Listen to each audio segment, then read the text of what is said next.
Sadly, some still consider anorexia nervosa to be a slimmer's disease, a disease that you get when you diet and is totally reversible.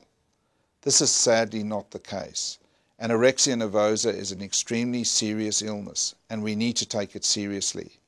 Once you get it, it's pretty hard to escape from it.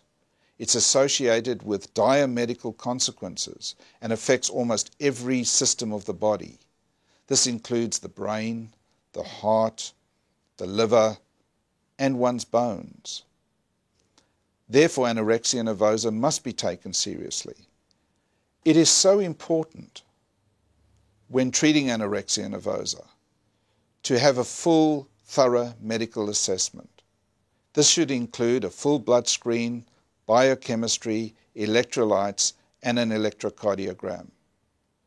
One should also keep in mind that patients who are severely emaciated, when they start gaining weight, may in fact develop what we understand as being refeeding syndrome. This is a dangerous medical state, and therefore refeeding patients who are very underweight should always be done under strict medical supervision. Anorexia nervosa does need to be taken very seriously. Recent research emerging says that the earlier we treat this illness, the better, and preferably within 3.5 years. The outcome if treated within 3.5 years is generally good.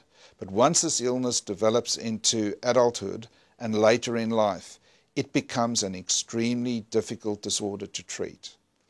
Because patients often fear treatment, and those who've been ill for many years have tried numerous treatments which perhaps haven't worked, treatment becomes even more difficult because the patient's motivation or want of treatment becomes diminished, and it's often harder and harder to engage patients in treatment.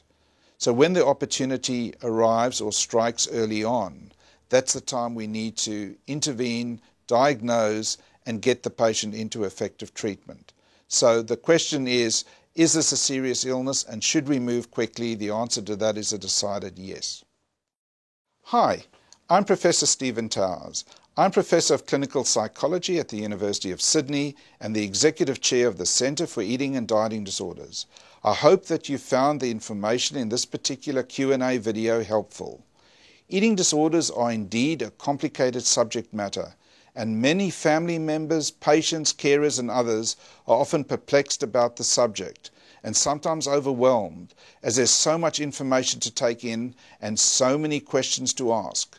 To make these things a little easier for you, I have made 10 short Q&A videos just like the one you've just watched, where some of the answers to the most common questions people ask about eating disorders are made. These are answers that I've developed from over 30 years of clinical and research experience in this field. To watch these free videos now, please visit stephentowers.com/free. Thank you.